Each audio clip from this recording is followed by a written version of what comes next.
The tweet of a passing blue-colored bird woke me from my deep slumber. It could also have been the glaring sun. It was hotter than the previous 3 days.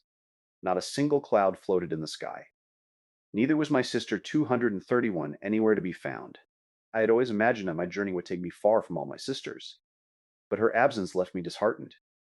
She had made the journey even more enjoyable with her presence.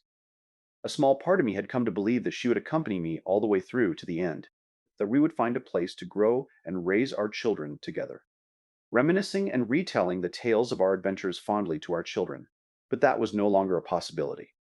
I had expected to be alone, and now I had no choice. I would recall her company with fondness for the rest of my days. I had already traveled as long as my mother had on her journey. I looked down to the ground to figure out if I was close to landing. I was not prepared for the sight that greeted me. Where I had expected lush greenery, I was welcomed with a barren land with patches of green. I had somehow ended up over a dead field. This I was unprepared for. I wanted to meet new flowers, new animals, new birds, not dead browning remains of grass. I swirled around to find a patch of greenery. Even a small one would do at that point. I noticed a small patch of green in the distance. I oriented myself against the wind to try and make it to that tiny field, hoping that I had enough height to cover the distance. Minutes ticked by as I approached the ground below. At first I felt that I would reach the field with ease, but as I got closer to the ground, the likelihood of me landing on dry, parched land seemed much higher than the alternative. As I made frantic adjustments to try and stay in the air for moments longer, a sudden updraft of warm air lifted me again. Thankful at first, it only took me a moment to realize that something was wrong. I was moving in circles, fast. A wall of dust obstructed my vision all around, but I could definitely feel myself spinning at great speeds. Dizzied and disoriented, at some point I was flung out of the spinning dust column and back the way I came, towards a welcome green patch of land with a large body of river flowing through it. I squealed with joy, making slight adjustments to my head of hair to make sure I landed somewhere nice and fertile. I had picked a spot near the river. I would enjoy looking at the flowing water and perhaps also catch sight of some fishes.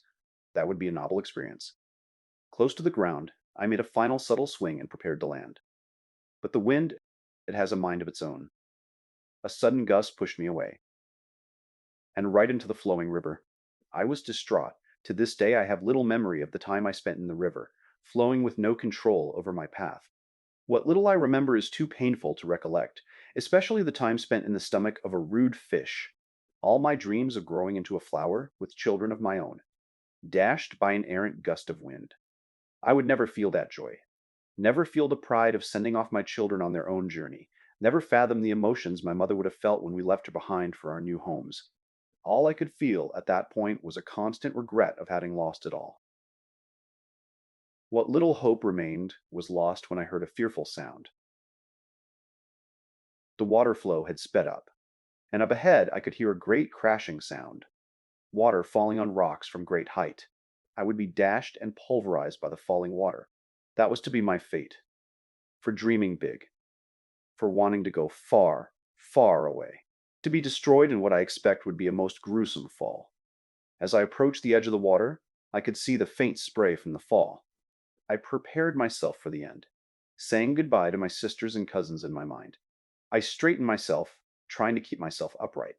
I did not want to see my oncoming destroyer. I would meet my end, looking up to the sky. I kept my gaze locked on a small white cloud in the sky above. I felt the water push me off the edge. I closed my eyes, anticipating the fall, dreading the moment of impact. But it never came. I kept my eyes closed for a few more moments for good measure. There was little room for hope in my mind any longer. And then I felt it, the gentle brush of wind in my hair. Without hint of moisture, I opened my eyes. The cloud was no longer over my head.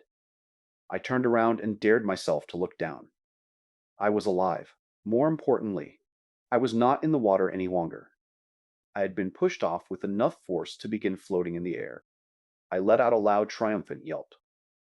The river had turned away in another direction, and I was floating gently towards a vivid green field. I made no attempts to adjust myself. I let the air direct me where it would, which I realized a very short while later was atop a small grassy mound surrounded by a variety of other flowers, the likes I had never seen. As I lightly landed on the ground, I could barely restrain myself. I began introducing myself to all the plants within earshot.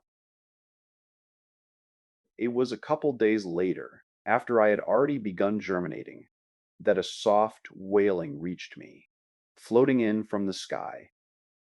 I could not turn my head around to see who it was, but the voice was familiar, very familiar.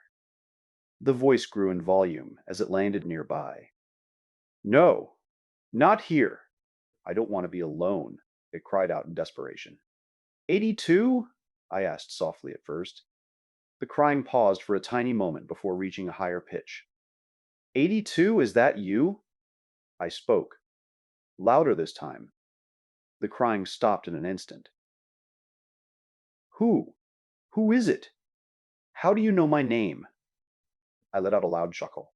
What are the odds? The odds for what? Who is it? 82 spoke with hesitation. It's me, 106. You are not alone.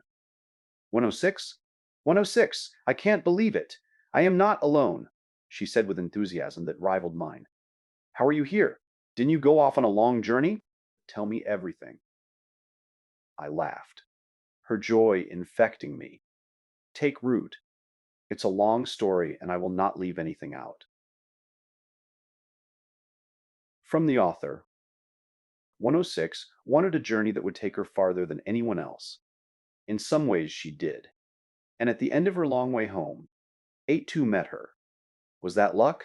Coincidence? Or was something paying attention? The next story begins 14th of June.